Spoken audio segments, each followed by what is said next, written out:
Now let's take a look at the tools that you'll need in order to become productive with PHP.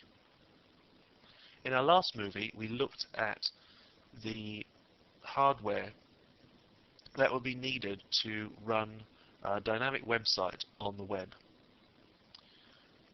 For the purposes of development, we can get away without most of this and simply use a single machine with the right kind of software.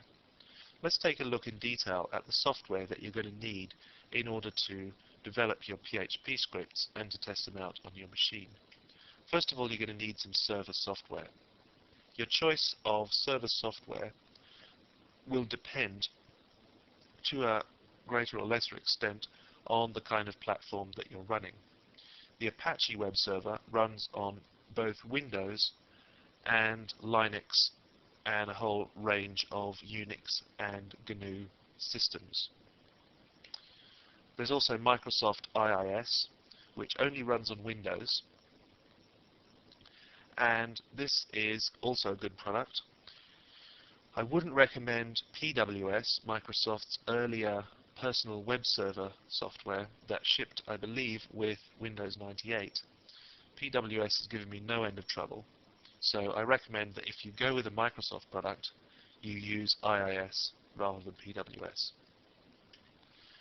There are also a range of other server software technologies available, such as Zeus, Zatami, and a whole raft of others, but a choice has to be made as to what server you're going to run on your machine. For the purposes of this title, I'm going to be running Apache on my Windows machine. The PHP engine is the next thing that you're going to need to be running on your machine, and this is available from the PHP website, php.net, and this is available in different flavors depending on how comfortable you are with compiling or installing. You can download the source code if you want to compile it yourself. You can also download pre-compiled binaries available for a whole number of different platforms. And for very popular platforms, there are also installations available that pretty much install themselves. The documentation on the PHP website is pretty comprehensive as regards the different platforms and the installation instructions installing on these different platforms. You're also going to need a text editor to write your PHP scripts with. Now, there are a whole range of different products: EditPad and TextPad for Windows, Notepad that comes free with Windows. There are a number of problems with Notepad, such as its tendency to add the txt extension to any file it saves, which is not very useful when you're trying to save a PHP script or any other kind of script that requires a specific extension. However, you can use Notepad if you wish. For the Linux platform, there are also such packages as Emacs and Vim. All of them, apart from Notepad, good text editors. I in no way intend to endorse any of these products or recommend any of them. We're going to be using EditPad for the purposes of this title, but you could use any text editor that you wanted. You're also going to need a web browser to preview your work. Now, it doesn't matter which web browser you use. We're going to be using Microsoft Internet Explorer. We could also use Netscape, Opera, Mozilla, or any of a whole range of other web browsers. Because, as we saw in the last movie, PHP scripts are executed on the server, the capacities or capabilities of the web browser are irrelevant to previewing PHP scripts. So long as the web browser works and it can read HTML, then it's satisfactory for our purposes. You're going to need a database management system if you're intending to use your PHP scripts for database connectivity.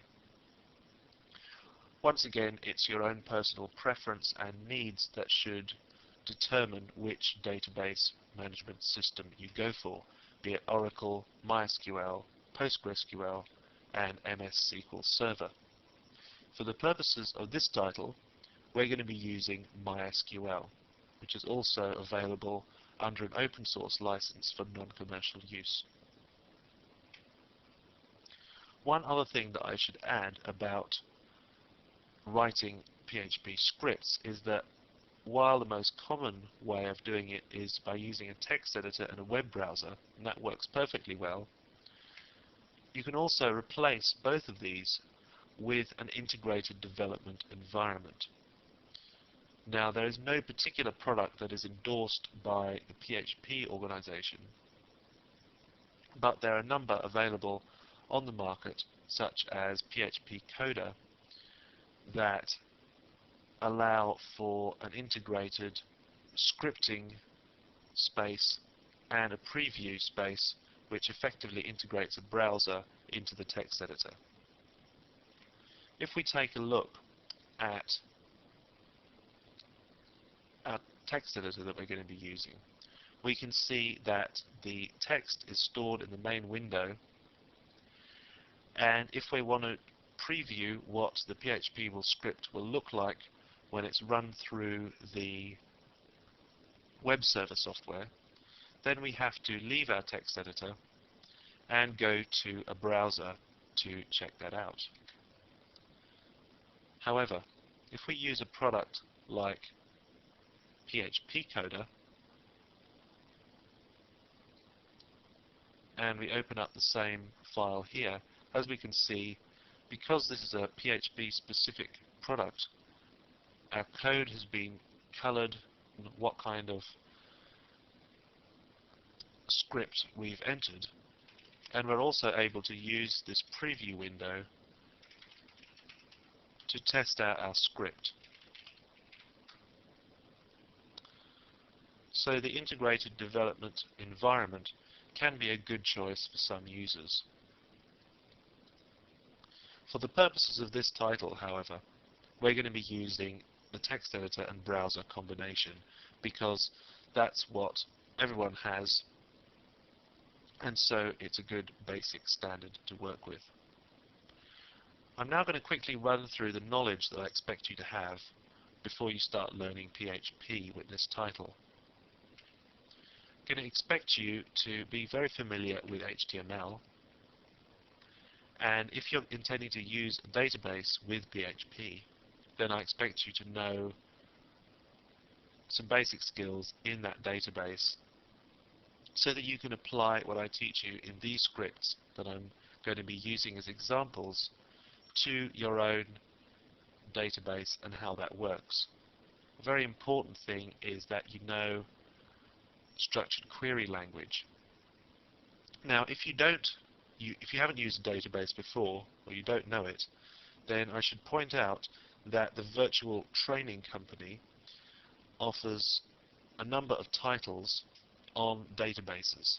I know there's one for Microsoft SQL Server, which will teach you how to use Microsoft SQL Server, and once I've finished with this PHP title, I'm going to start on a MySQL title.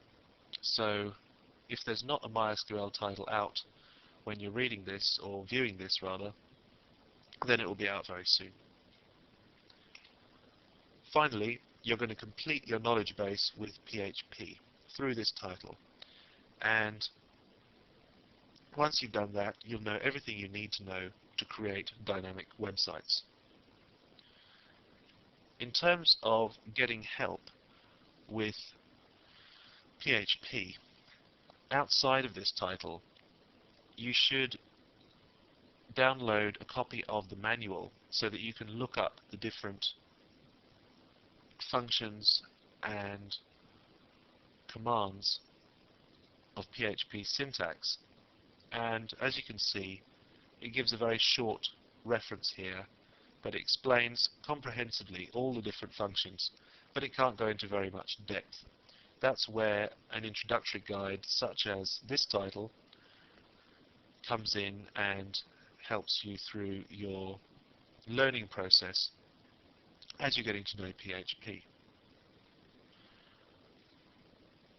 You should also consider using the online version of the manual, This is available at php.net.